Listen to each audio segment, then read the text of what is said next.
he says, we're allowed to have an attaché. I was just out of school, and I would like for you to come to Charleston with me. And I did. You know, it wasn't a lot of money, but it was a good exposure. Was he? And What was he? House of Delegates. And he lived at Greystone. Everybody else was Daniel Boone or someplace, but he lived down at the Greystone. And when I got there, you're trying to find a niche. They had no bill drafting. Mm-hmm. Everybody was working from their bootstraps. They would have an idea and they'd try to put it together, and So they'd put you those bills. And I saw an opportunity there, yeah. and there were maybe 6 of us that were lawyers.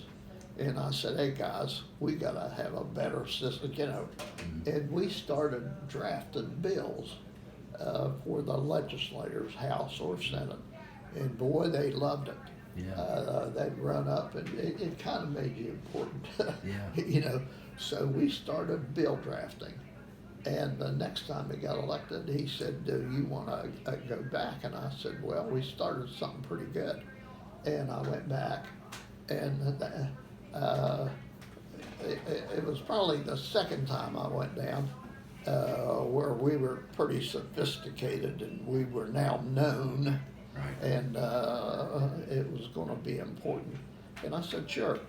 And I was sitting up in the balcony, and I looked down there and I said, Jesus, what fools.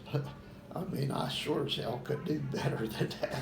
I said, you know, there ain't too many people down there that know what the hell they're doing here. I can do better than that. Well, when I ran, my dad had done, how many, let's see, if he graduated in the 20s, he had done favors for everybody, you know. We had no money. We ate better than anybody because we got the finest wine, the best produce, and all that kind of stuff.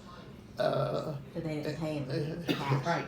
And there wasn't a place I didn't go that they said, Jimmy Cans, boy, oh, you got nothing to worry about, boy. Jimmy can, you know, I'll call my kid, you know, in those days, if you knew Robert Thomas, you had every Thomas voted. Yeah. It was no doubt about it. Right. It was no doubt about it. So, in Northview at St. James, when I ran, it was Kennedy running against Nixon, first time, 60. no, go to the Democrats. Humphrey. Humphrey. Humphrey, yeah. And they even had a coffee right in Northview for Humphrey. But I was, you know, we were big Kennedy people. Of course, yeah.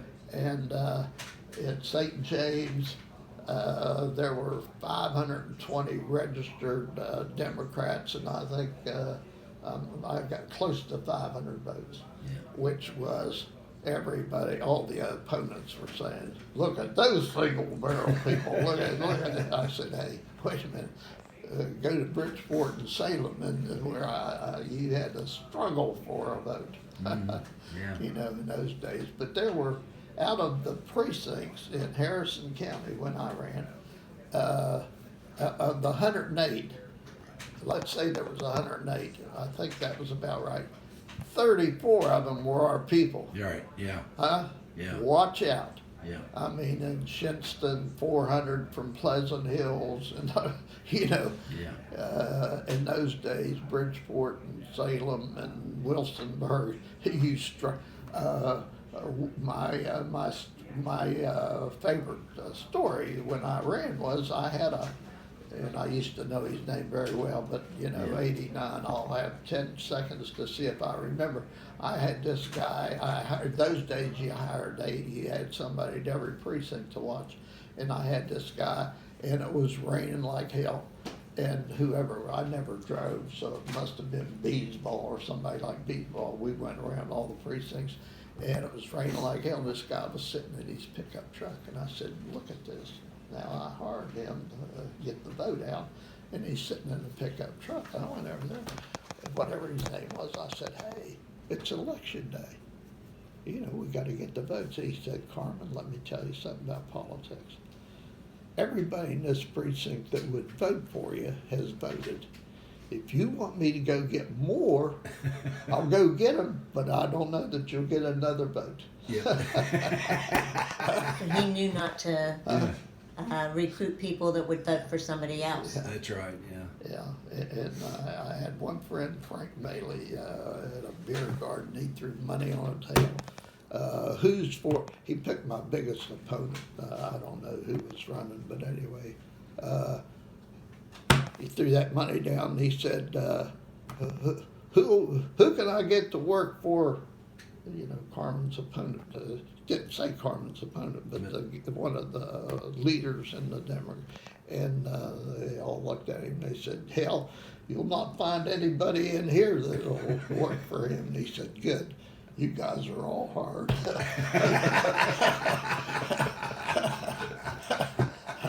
How long did you stay in the legislature? I ran 4 terms. Miles Stanley, who was the labor leader, came to my kitchen with a big labor leader, and they wanted me to run for Speaker of the House. And I said, hey guys, you know what?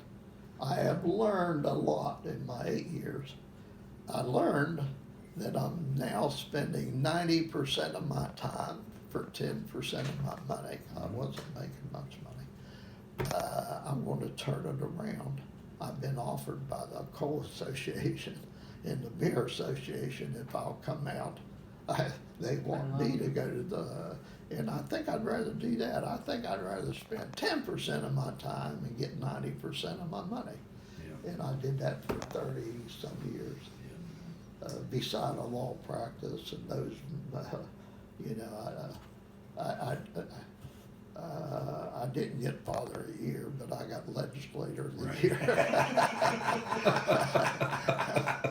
Yeah, I had big stories. You have all those big stories someplace? In my funeral.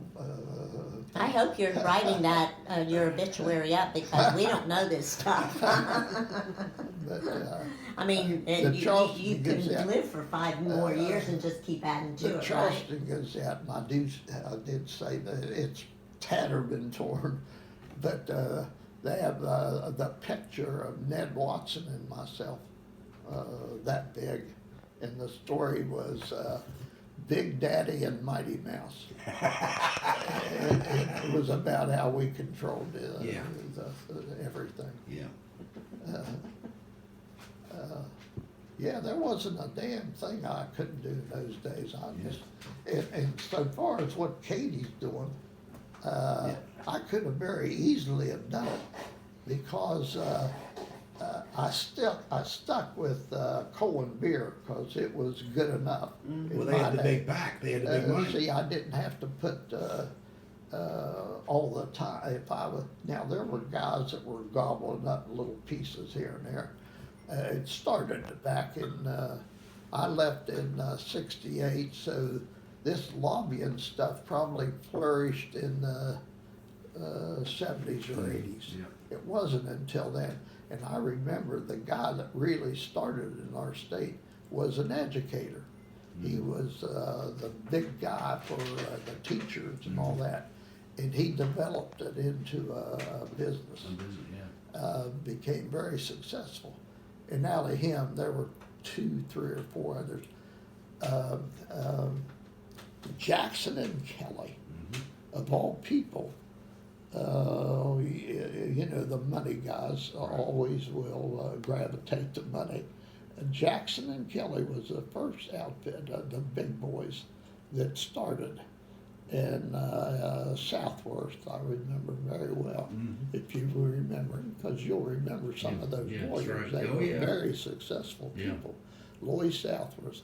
He was a tax attorney, big time. I mean, he did all the goddamn work that you could ever want, but he came to the legislature, very bright, and he could draft those bills, you know. So he started to, instead of just drafting, he made them clients. And when we started gambling, you know who the biggest in the gambling was? Jackson and Kelly. they even ended up getting the machines, when we started this, which became very lucrative. When I walked in the halls of 1960, do you think I would have ever dreamt in my wildest dreams that you would find these big dogs that were very affluent, everybody had the blue or black suits and ties and all that. They became the gambling lobbyists, and it got in it all. Yeah.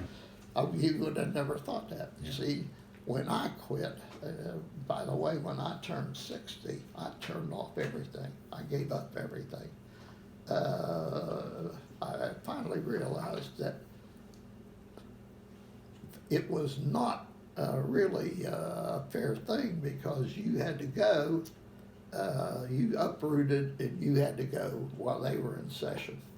Yeah, It was not something you could do from Clark. You had to walk the well. Right.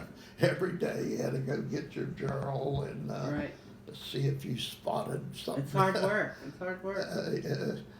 But see, in those days, Mary Ann, I kind of grew up in the system, so there wasn't any place I couldn't walk. Mm-hmm. When I was elected, I'll give you another real story. The guy from Beckley was elected governor, Hewlett Smith. Yeah. Very wealthy and all that. And he decided he was going to pick the Speaker of the House, because it was going to be a bloodbath. We had four of my very good friends running. One was Laban White, a lawyer from Clarksburg, a wonderful guy. At first, when I went down there, before he got elected, you know who the Speaker was? Julius Singleton. Oh, wow. So I started out on rules. The first day I was in the State House, Julius said, "Carmen, I need to talk to you." He said, "I know this is not going to be the popular thing, but I need you. I know you and I need you. I'm going to put you in, a spot where we can really work close." And anyway, I started out on rules. My first day, I was right in the end. Right. Julius Singleton. Was that lucky? That was a Jesus move. Yeah.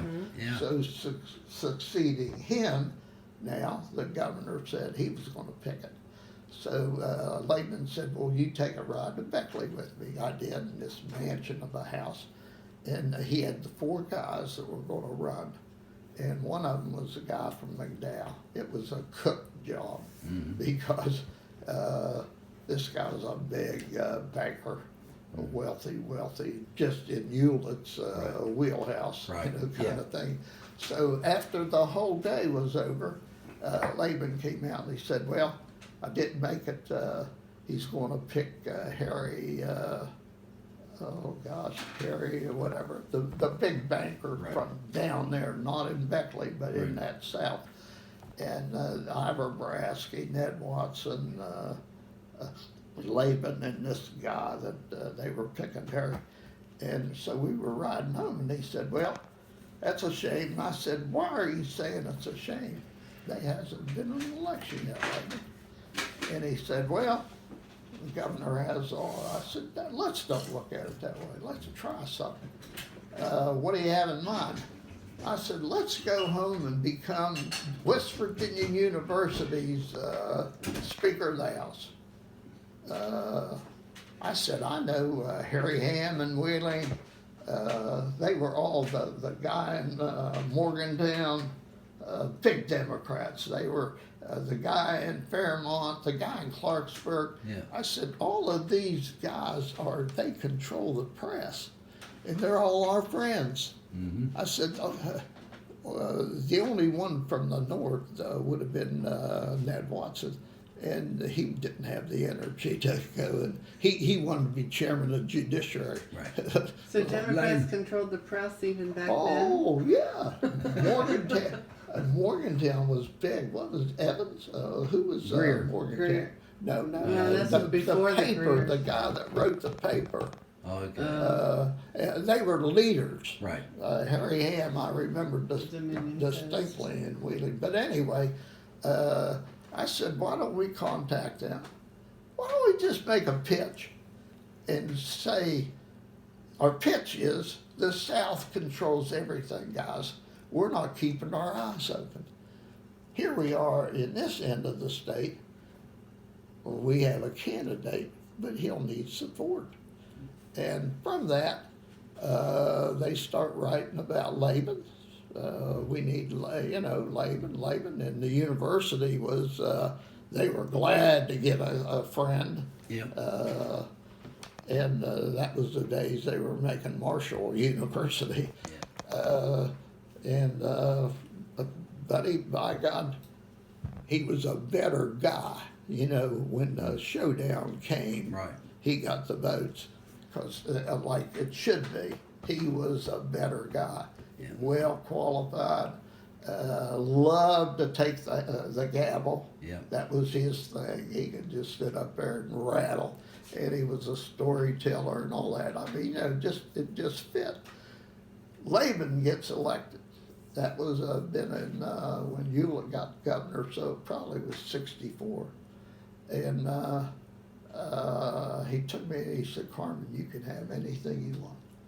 Before I dole it out, take anything you want. And I said, you know what I want? I want the key to that door. I want to see who comes in and out of here. I want to know what you're doing. Right. And I said, we'll do it together. I don't want a Ivor Boraski, big Right. banker. Yeah. I said, let Ivor have finance. Let Ned have judiciary. They were running against you, and they're good people, Right. people you can trust. I'll take vice chairman of finance and the key to your door. That's all I want. And that's what I had. Mm-hmm. I was always vice chairman of finance and key to the door. Yeah. And so I really learned to say, we could do anything.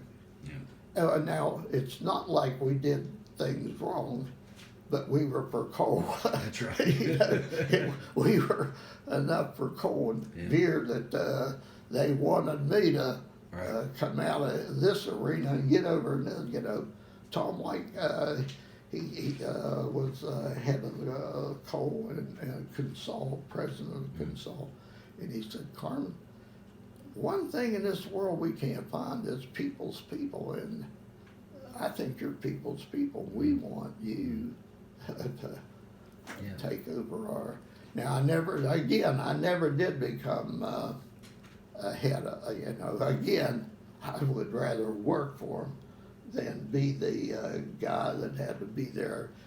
We had we had wonderful people, Julius Singleton for a while, and then Gary White, who handled all of Buck Carlos's, All the billions and billions of dollars. The tree man. And he still calls me, and when he's coming through Clarksburg, we have dinner at the Wonder Bar.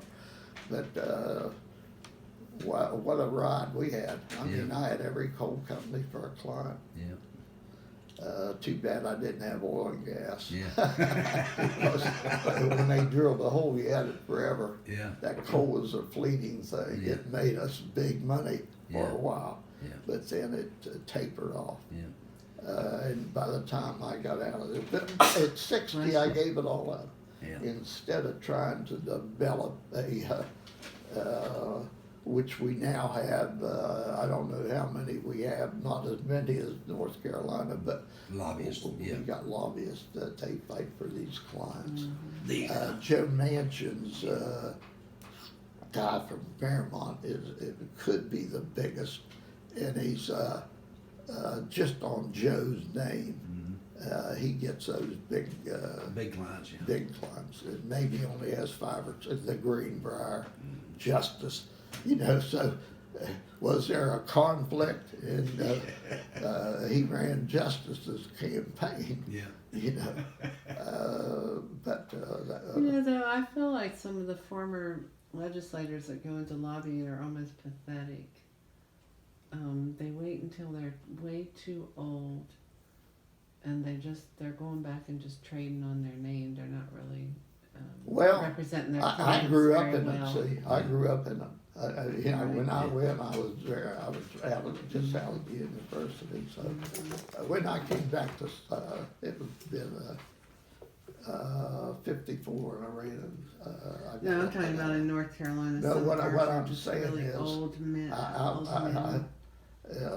it wasn't, but it would have been so easy to do. Yeah. Who grabbed up the clients? Jackson Kelly, this guy from Paramount, that's Joe Manchin's campaign manager. Joe Menard's son Right. has been very successful. Maybe 3 or 4 clients, but maybe one of them's the electric company. You know, Right. you know, through Joe was there a long time and did a lot of good stuff. Yeah. His son is a lobbyist.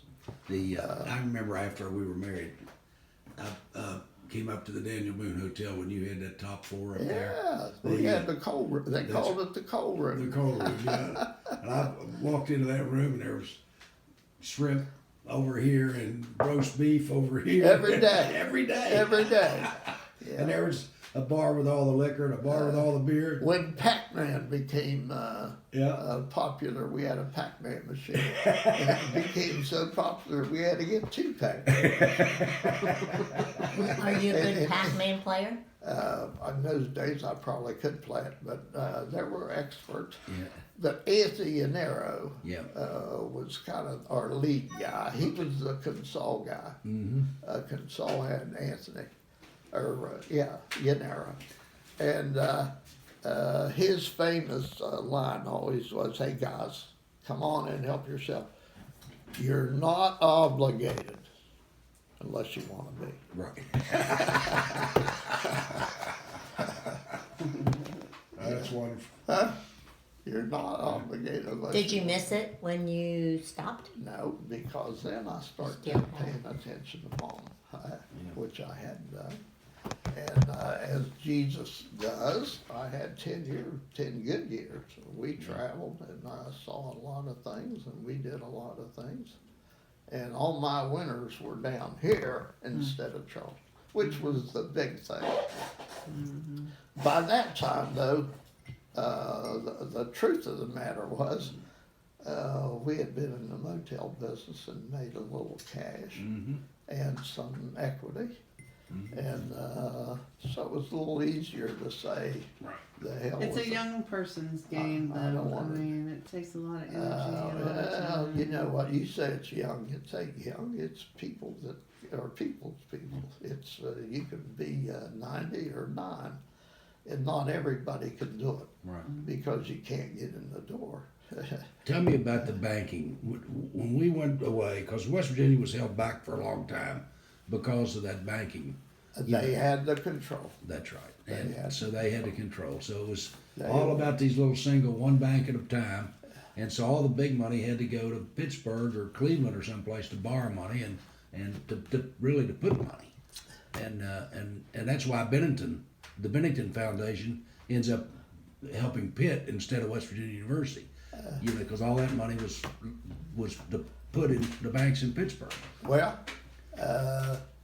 the thing about West Virginia was, my theory has always been that we never appreciated wealth. Right. We had wealthy people, but there were very few of them that were endowing. You do have some in Charleston. Mm-hmm. Tell me where else, other than some of those guys, the Clay Foundation, some of those, the newspaper and coal. Mm. Where else did wealth ever?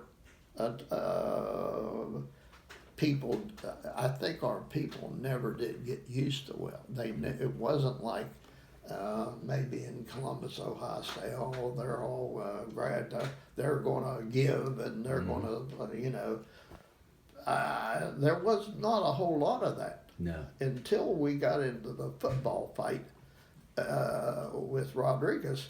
That's the only time I ever saw money, the real kind of money, the Diamondback guy, and we got that Bob Reynolds who was running Fidelity. I mean, we had some people show up with money. The Right. Cisco guy, whatever, just John named- Chambers, yeah. just named the building for him and Yeah. the business school. See, West Virginia was way behind. In other words, they'd rather go to Pittsburgh Right. than they would. And Morgantown, for the longest time, never bore the fruit of that university. All right. It's only been here in later years that, and again, Manson's part of that a little bit, and Mollahan and Randolph was. We got a few of those guys starting to get behind some of this stuff, but the rich people never did do much, and the people didn't really appreciate them. It's not like. It's not like they were doing big things and people were saying, "Oh, they're good." No, we were, especially in the South where you had the coal. They were It was a clash. That big guy was making that money for wherever they were. But there was not much in that. West Virginia was not generating anything like we should have or could have. Right. It was a clash between them and us. And Yeah. the big guy said, "To hell with them." I worked for those coal people, and it was tough to get fair. We came through it. In my start, they were. They demanded they put those people, we had to start letting up a little bit, on our laws and issues. You'd get run over if you didn't. Right. That was the truth of the matter. Yeah. And we wanted to, and so we grew a little bit with we never did capitulate to where the little guy got got up run on over. top, but we had to move with water and surface rights and all those things that today they wouldn't even be issues. No. They'd put you in jail. There wouldn't be one of them that wouldn't be in jail. And when they start giving surface owners some rights on tearing up the mountains for surface mining, we went through some real tough days. Yeah. And in those days, those guys would come, if you didn't watch, you'd get caught up in that. They'd bring you sacks of cash. We ain't getting this, or we ain't getting, But the Coal Association was way better to work for than the surfacemen. Now, the guys that worked for the surface miners made a lot more money than I did, but it was short, dog shits fast, doesn't shit long. That's what they were. Yeah. They didn't shit long. But see, those issues I always stayed out of. Yeah. I didn't go for that. I knew that if I kept what I was doing in my law practice, I had Republic Steel, I had Island Creek, just on the side, Consol. Mm-hmm. So there was plenty enough. I probably had 8 or. See, there's another thing. I never developed a law practice like on Jackson Kelly. Roger and I were the practice. He was oil and gas, I was coal. Nobody came to town that didn't come to see us. Right. And we could have, what happened was I took on David Romano when he was clerk for one of those, and I told Roger, I said, David's as sharp as they come. And he wanted to come, and he did come. But it was it was heaven for a while and then hell for a lot longer. Yeah. And Roger hated him. Yeah. Is he still practicing? Huh? Is he still practicing? Oh yeah. By himself. He never could. To this day, he couldn't get his brother or he can't have anybody. He is a single. He's David Romano, Mhm. and I always tell everybody if I'm in trouble, I want him. There's a saying in Raleigh. There's two lawyers down there that said, you know, if you're charged, you go to White, and if you're guilty, you go to Chernoff.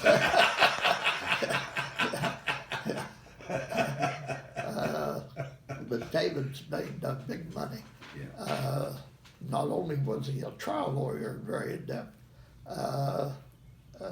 he is one of the originals in this class action stuff. Oh yeah. Yeah. And all of these changes in oil and gas about the royalty payments and what you can take out of them, and they found he went around and got our old clients and put them in a class and sued for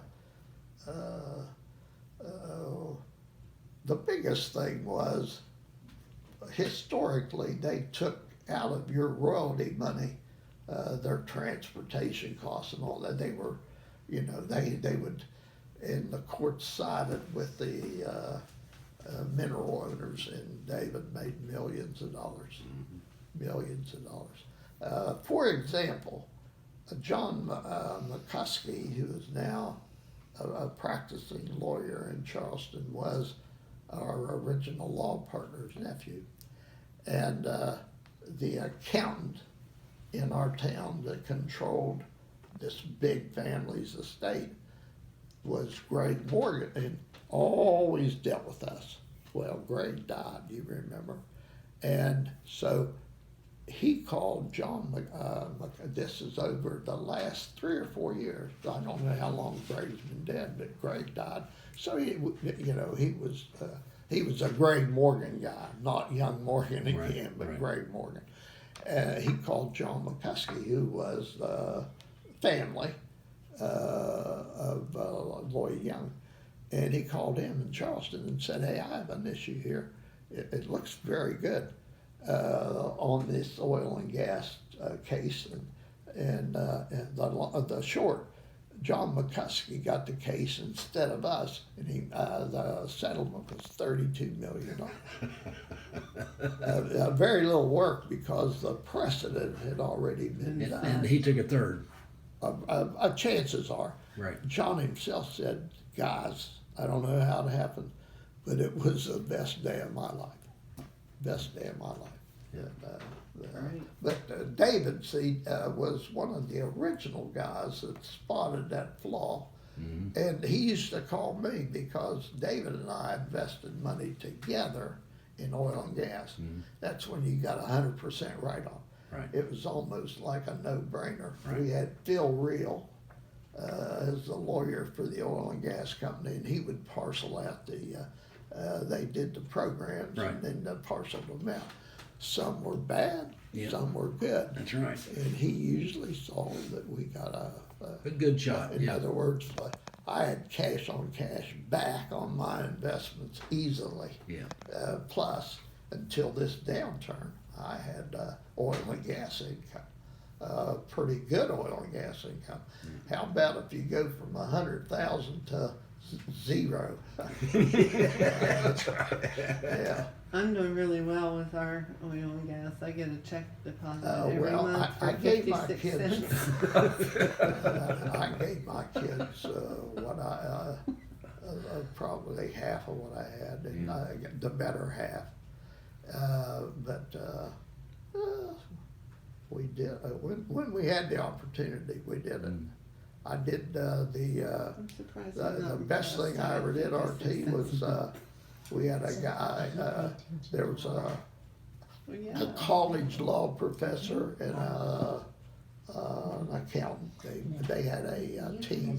They created this little I did. I don't Savory or Briner, We are not good. and we had coal and gas, so they courted us to have seminars. Yeah.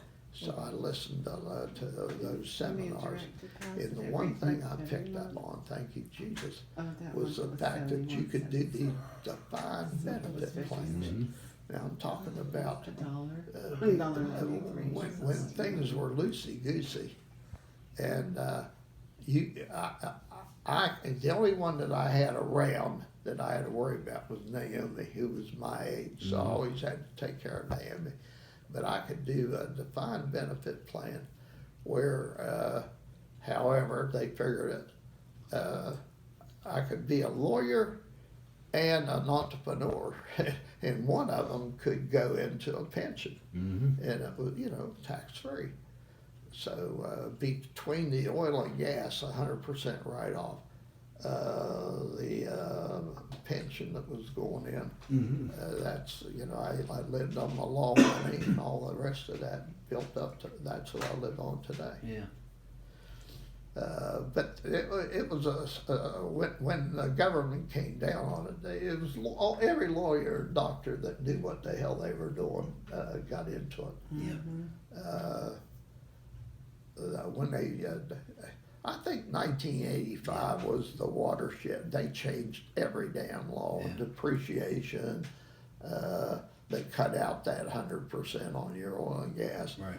On your, we sold our business ahead of the 85 tax laws. Oh, good. So you didn't have to put the depreciation back in and all Yeah, that. you had to recapture What- that Yeah, depreciation. whatever we got, we got. Yeah, You had to pay capital gain, that's all. Yeah. And it was all money. Yeah, that's what the motel we've got now. There'll be a day to pay when we have to recapture all that depreciation. Yeah.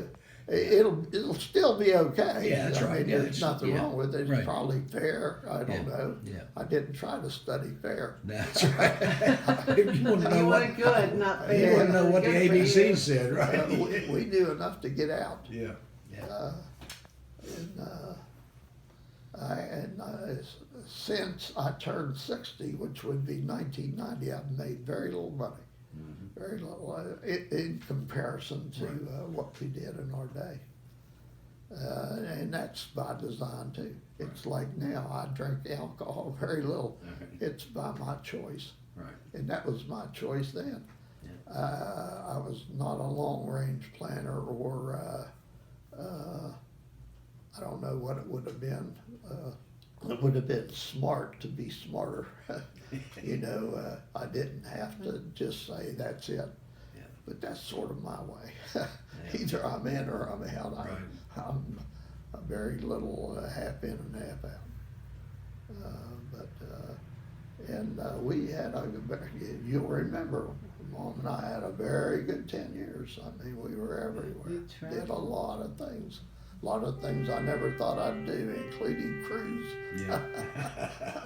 And if she'd have lived, I'd have been right on it Yeah. right now. I'd have been right into it. Yeah. Anyway, I thank Jesus for those 10 years. Sure. We did good, very good. We got to spend a little time and money. Ended up with this house. Yeah, she loved being here so much. Yeah. We only had half, but Is Frankie's wife still alive? no. She passed too. Everybody went down and I ended up here. Yeah. Actually, that's another story. But Frankie's been dead a long time. Same as Florence. Oh, really? 10 He years? died in March, she died in April. Okay. Yeah, Oh, it's Yeah. been longer than 10 years. It's been 20. 20 years. Yeah. 20. years. Yeah. 2001, right? Or Yeah. 2000? 2000? Mm-hmm. Yep. I was born on a zero, quit on a zero, and lost her on a zero. Everything was zero. So I didn't have to be a mathematician to keep track of events. So here come April, there'll be 20 years. Mhm. Yeah. Yeah. Yep. Good life. No, All it was. Yeah. It still is. That's right, exactly right. Very Uh,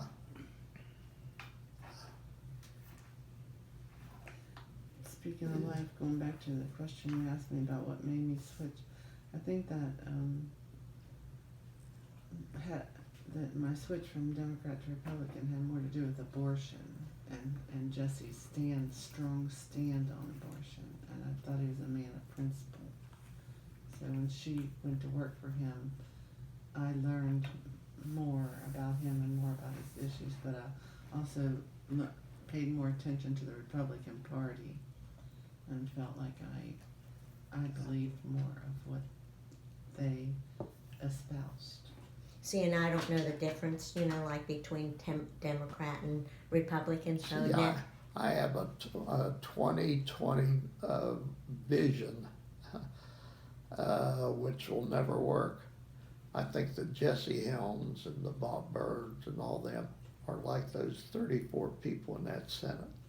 He Yeah. couldn't last. That's right. He couldn't last. They They were were all people. so primitive, and they had control. I mean, they had you by the the banks and the coal companies.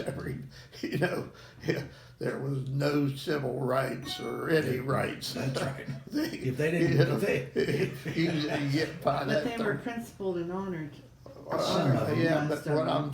I'm telling you today is it's like we got the coal companies, they had to bend a little, we couldn't have got through without a little bending here and there. Today, the Republicans have to, they have to understand, while the other side is going so far to the right, the Republicans ought to be more for the middle class. We could do more. We could do more. The tax law, it would have been nothing to give the, right now, I think Trump would be a genius to put another category. I told you, I think we need another category in our tax. Well, he says more are to come. Listen, we came up. Just remember this: we came up in an era where it was either 70 or 90%. What was it, RT? It was for the above $1 million before Kennedy got in. I think it was like 93%. Yeah, And Kennedy, so don't forget that. yeah. No, I don't forget that. What I'm I mean, saying is, we instead of pulling those rates, those categories down to where that top guy's paying 39 or 36, whatever the top is now, we don't have to do that. We can make a category up there. Let those guys over 5 million or 10, pick a number. Right. Move the number up. It wouldn't be hard to do. And then take that money, though. Don't give it to them to go buy food stamps and all. Put it down there. Let that middle class give them some money. But it Give them doesn't some matter more what money. you make the tax brackets.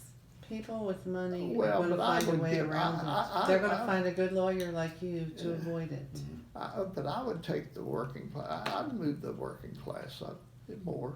I would And the move politicians It's are going held to at. find more I excuses don't to believe spend in it. $7.25 minimum wage. I believe in. I don't know whether I believe in 15, Right. but I believe more. I do. I I think believe more. 15 is I pay better. my help. I pay my help. The people at home that clean my house, I pay them at least $12. Yeah. I believe in it. I pay They're 35. people too. That's right. Yeah. Everybody's got to We get have to by. pay $35 an hour in 90 cents. Is We that do right? too. Oh, Well, yeah. now see, I'd cringe a little. I'd cringe a little. Yeah. But 12, I don't cringe. I No. don't cringe. I like. I wouldn't cringe at that either. Even in Edenton, we got to pay $25 an hour. Well, I don't have any of that, So- but I know damn well that that minimum wage isn't for the people. I that like are, 15. I think that's. people that are making an effort to work. I would pray they would do good. You can't price the retailers out of the market by giving them those, but you also price our teenagers out of the market for part-time jobs Well, where they start having Here's what I think. learning. Here's what I think about that. I'd rather see McDonald's giving those people 12 or 15. I don't know what they make. Give them 12 or 15 don't sell a hamburger for $1. Yeah, Sell it exactly. for $1.50 or The, $1.75. we Don't have- get that, you know, that $1 hamburger means that the girl that's serving you is getting $1, you know. Getting Don't- 10 cents. We ought not to do that. We have We a, ought not to do that. I friends agree. friends in Raleigh who own the Wendy's along 95 in North Carolina. And he's a nice guy, done well, but he's got a program for his help that help him go to college.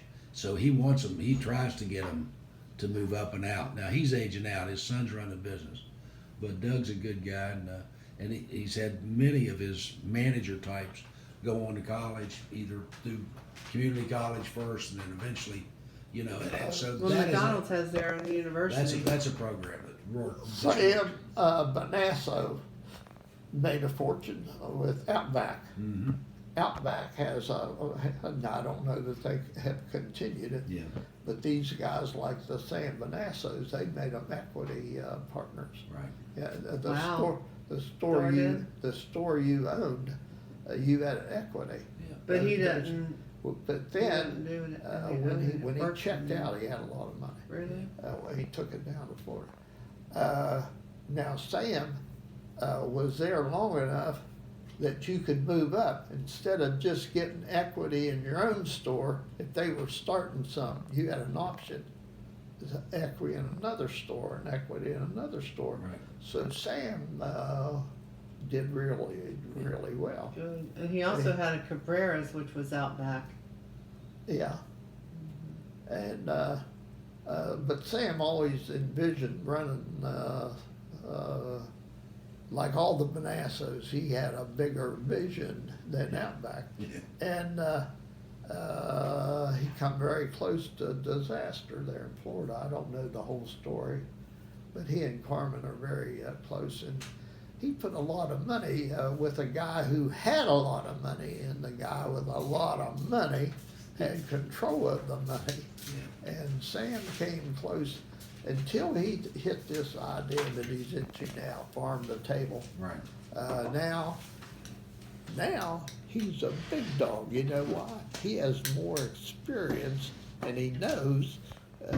And like he told me, I don't tell him everything every day. Right. I'm telling them a little bit at a time.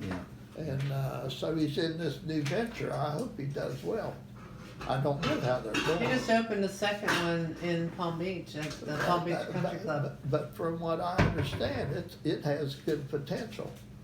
The concept, farm to table. Yeah, I need to go back to the menu. No, I'm gonna go get dressed and pack my suitcase. How's our laundry coming? Is it in the dryer yet? It's in the I'm dryer. doing that. Oh, we Oh, got Oh, that. no, Oh, you just got no, sheets? I have someone that's coming Well, to the it. sheets are being dried right now. So don't worry about that. I know how to make the. No, I don't want you to do, I It's would It's want already you in to the dryer, they're already in the dryer. Well, Yeah. you're like her. It's something that the And cleaning don't lady wait doesn't for have to that. do. When you have a second home, you just know what would be a nice thing to do for your host. Well, you know, I really believe in bringing people in. Like I said, it Well, doesn't you bother only for- pay $12 an hour. No, I'll tell you the truth. This Hey, lady Rosemary. cleans my house for $100. You know, that's good by me.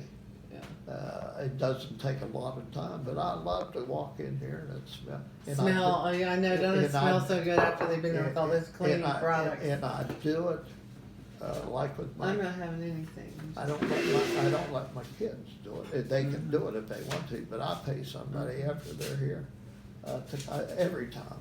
If you're here 2 days or a week or whatever, and I like to keep it even Steven. And that way people they can enjoy an extra hour every day or whatever. How long it does is. it take her to clean your house? Couple, 3 hours. They come